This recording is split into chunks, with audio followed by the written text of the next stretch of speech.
ఏంటి దేవరాజ్, మీ వాళ్ళు ఇవన్నీ ఎత్తుకుపోలేదా?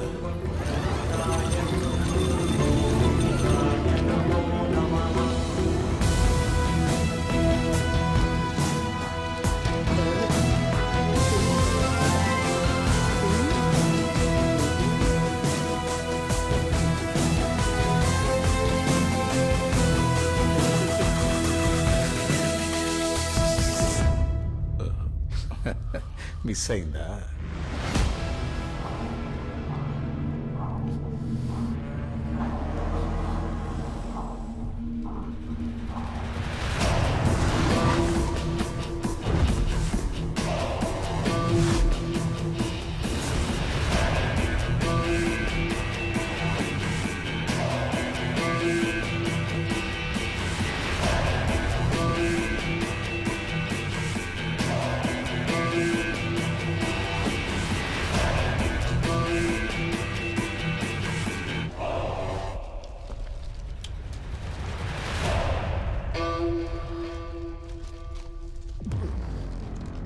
What's happening?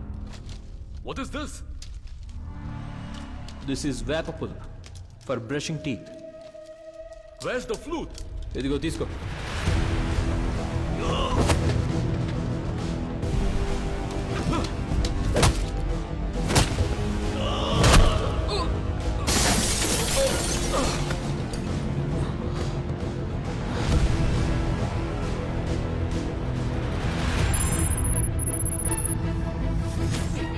శాన్స్ ఫెరారో వీడొక్కడిని పట్టుకుంటే మొత్తం నెట్వర్క్ ని పట్టుకోవచ్చు.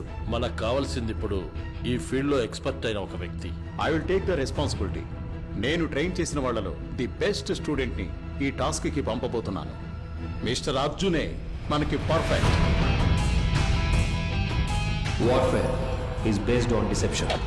వంచడం, మోసం చేయడం, యుద్ధం వీటి మీదే బేస్ అయి ఉంటుంది.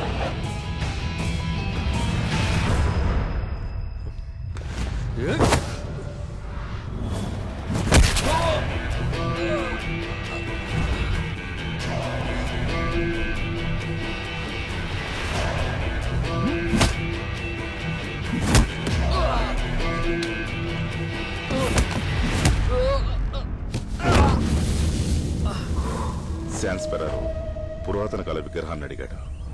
విగ్రహాలకు సంబంధించిన వస్తువులను మాత్రమే కొంటాడంట. పరిస్థితిని బట్టి మన ప్లాన్ని మార్చుకోవడానికి మనం రెడీగా ఉండాలి. ఇక్కడ ఒక గుడిలో 5000 సంవత్సరాల క్రితం నాటి కృష్ణుడి ఫ్లూట్ ఉందని కన్ఫర్మ్ చేశాను. నువ్వు ఆ ఫ్లూట్ అమ్మడానికి అరేంజ్మెంట్స్ అన్నీ చేయి. ఎవడడ్డం వచ్చినా నేను చూసుకుంటాను. Understood. The play has begun. Good, let's get prepared.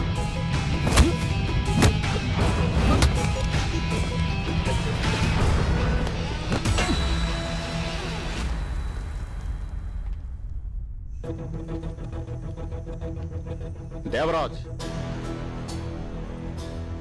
నువ్వు అమ్మేది గుడిలో విగ్రహాల్ని కాదు, మన దేశ సంస్కృతిని. మాతృభూమి గుర్తుల్ని అమ్మడం, కన్న తల్లిని అమ్మడం ఒక్కటే. దేశద్రోహి. అమ్ముతావా?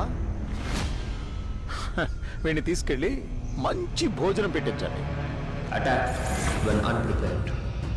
మన వాళ్ళని తీసుకుని గోడౌన్కి వెళ్ళిపో. ఓకే అన్న. శత్రువు ఊహించని క్షణంలో దాడి చేయాలి.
ఇండియాలో స్మగ్లింగ్ చేయబడ్డ వందల సంఖ్యలో విగ్రహాలు రికవరీ చేయబడ్డాయి. ఇంకా పలు దేశాలకు స్మగ్లింగ్ చేయబడ్డ విగ్రహాల్ని వెనక్కి తీసుకొచ్చే పనిని గవర్నమెంట్ చేపడుతుంది. అంతర్జాతీయ స్థాయిలో రహస్యంగా పురాతన వస్తువులు మరియు విగ్రహాలను స్మగ్లింగ్ చేసిన ఇటలీకి చెందిన శాన్స్ ఫెరారోని మన రాష్ట్ర పోలీసులు అరెస్ట్ చేశారు. ఇప్పుడే అందిన బ్రేకింగ్ న్యూస్. మినిస్టర్ సెల్వదొరై హఠాత్తుగా తన పదవికి రాజీనామా చేశారు. అతని అనారోగ్య దృష్ట్యా ఈ నిర్ణయం తీసుకుని ఉండవచ్చని సమాచారం. Good job Arjun. మీరు చేసిన ఈ పని ఈ డిపార్ట్మెంట్కే కాదు, మన దేశానికే గర్వకారణం. Thank you sir. 4 సంవత్సరాల క్రితం ఏర్పాటు చేయబడినటువంటి స్పెషల్ టీమ్ ఆర్కియాలజీ డిపార్ట్మెంట్ కు సంబంధించిన అధికారుల యొక్క మరణాల వెనుక ఉన్న నిజాన్ని వెలుగులోకి తీసుకొచ్చారు. ఇది నాకిచ్చింది మర్యాద కోసం. సార్ ఆకలేస్తుంది సార్. వెళ్ళేటప్పుడు ఇస్తానులే. అవును, అసలు నిన్నేం జరిగింది? అందరికీ పిచ్చిగాని పట్టిందా? పిచ్చేం పట్టలేదు కానీ అదొక type of hallucination. Hallucination? Exact గా చెప్పాలంటే లేనటువంటి విషయాన్ని ఉన్నట్టు ఊహించుకునే ఒక మతి స్థితి. It's kind of group hallucination. ఒకరు చెప్పేది అందరూ నిజమని నమ్మేస్తారు. ఆల్రెడీ భయంలో ఉన్న వీళ్ళని నమ్మించడం కోసం నేను చెప్పిన ఒకే ఒక అబద్ధం కృష్ణప్ప కొడుకు. ఇక్కడ జరిగే అతీంద్రియాలన్నిటికీ వాళ్ళ ఫ్యామిలీయే కారణమని వీళ్ళని నమ్మించాను. ఆ తర్వాత నేను చెప్పేవన్నీ నిజమని నమ్మారు. హాల్యూసినేషన్ వల్ల వాళ్ళకి పుల్లముక్క బంగారంగాను బంగారం పుల్లగాను కనిపించింది. అయితే ఆ గుడి గురించి చెప్పే మిస్టరీలన్నీ నిజమేనా? ఆ సంగీతం వినడం వల్లైనా వాళ్ళందరూ హాల్యూసినేషన్ గురవుతున్నారు? ఆ సౌండ్ని స్పెషల్ డివైస్ పెట్టి క్యాన్సిల్ చేశాను సార్. అది మాత్రమే కాదు సార్, సెంటోగ్రఫీ టెస్ట్ చేసి చూసేటప్పుడు హాల్యూసినేషన్కి కారణం సోమవల్లి అనే ఒక పువ్వు అని తెలిసింది. నైట్ మాత్రమే పూచే ఆ పువ్వు యొక్క వాసన ఆ గుడి మొత్తం వ్యాపించుంటుంది. ఆ వాసన పీల్చిన వెంటనే ఖచ్చితంగా హాల్యూసినేట్ అవుతారు. మరి అలాంటప్పుడు నీకెందుకేం కాలేదు? దానికి కారణం ఒక మూలిక. మూలిక? కృష్ణప్ప గారి ఇంటికి వెళ్ళినప్పుడు అక్కడ ఒక మూలికను చూశాను. అది ఎక్కడ పెరుగుతుందో తెలుసుకోవడానికి ఒకరోజు వాళ్ళ కొడుకుని ఫాలో అయ్యాను. అప్పుడు ఆయన తీసుకెళ్లిన బ్యాగ్లోంచి కొన్ని మూలికలు కింద పడ్డాయి. వాటిని ల్యాబ్కి టెస్ట్కి పంపించాను. అది తిన్న వాళ్ళకి ఏ హాల్యూసినేషన్ రాదని అప్పుడే తెలుసుకున్నాను. అయితే ఇదంతా జరిగేది ఆ నిధిని కాపాడడం కోసమే, అవునా? అలాగే నేను అనుకున్నాను సార్. ఆ గది లోపల గోడ మీద infinity, I mean to say 8 లాంటి సింబల్ ఒకటి ఉంది. అదేదో ఒక సీక్రెట్ని చెప్తుందనిపిస్తుంది. ఇలాంటప్పుడే మనం మన పూర్వీకుల్ని ఖచ్చితంగా పొగడాలి. అవును, అంజనా మిగతా వాళ్ళకేమైంది? దేవరాజ్, మదన్ ఇక వీళ్ళిద్దరూ లైఫ్ లాంగ్ బయటికి రాలేరు. అలాగే డీకే అండ్ అంజనా మనకి అప్రూవర్స్ గా మారిపోయారు. కొన్ని నగలు యాంటిక్స్ ని గుడి లోపల పెట్టి ఇవాల్యుయేట్ చేస్తున్నారు. సార్, ఈ నగలన్నిటినీ ఏం చేస్తారు? అవన్నీ తరతరాలుగా వచ్చే ఆస్తులయ్యా, దేవుడికే సొంతం. ఈ పారంపర్యం, ఈ దేవుడు జనాల కోసమే కదా సార్. అప్పుడు జనాలకే కదా ఇవి చెందాలి. కరెక్ట్, అది జనాలకే చేరాలి. చేరుతుంది. ఈ గుడి పవిత్రత చెడిపోయిందయ్యా. గుడి పవిత్రత చెడిపోలేదు, మీ పరువు పోలేదు. తరతరాలుగా మా కుటుంబం కాపాడుకుంటూ వచ్చిన ఈ గుడి యొక్క రహస్యము, గంధర్వుల సంగీతము అన్నీ కట్టుకదలేనా? కృష్ణుడి ఆశీర్వాదం లేకుండా ఈ గుడి నుంచి ఏ ఒక్కటి బయటికి వెళ్ళదు. నిన్న ఏ నక్షత్రం? కృష్ణ జన్మ నక్షత్రం రోహిణి.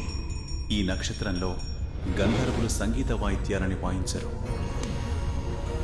కరెక్ట్గా 12 గంటలకి ఇది ఆన్ అవుతుంది. సౌండ్ సిగ్నల్స్ ఏవి డిటెక్ట్ కాకపోతే ఈ డివైస్ ఆటోమేటిక్గా 1 మినిట్ తర్వాత ఆఫ్ అయిపోతుంది. అలా అయితే గుడి నియమాలను మార్చొద్దు అంటారా? ఇది అంతం కాదు, ఆరంభం. సరి అయిన సమయంలో ఇది మీకు దారి చూపిస్తుంది. నరనారాయణ.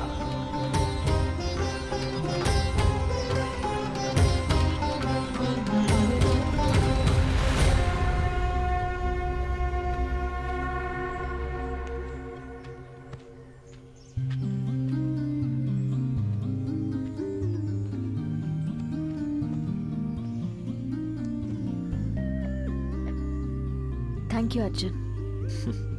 వెళ్దామా? ఒక్క నిమిషం, ఇంకనైనా నాకు అన్ని నిజాలు చెప్తావా? సరే, నీకేం కావాలో అడుగు. నిజంగా కృష్ణుడి ఫ్లూట్ ఆ గుడిలోనే ఉందా? ఈ కృష్ణుడు, ఫ్లూటు ఇవన్నీ శాన్ ఫెరారోని రప్పించడానికి నేను చెప్పిన ఒక కట్టు కథ. అయ్యా బాబోయ్, అసలు నాకు ఇదంతా ఎందుకు చెప్పలేదు?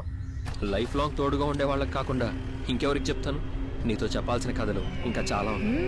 మంచి కథలే ఉన్నాయా? చాలా ఉన్నాయి.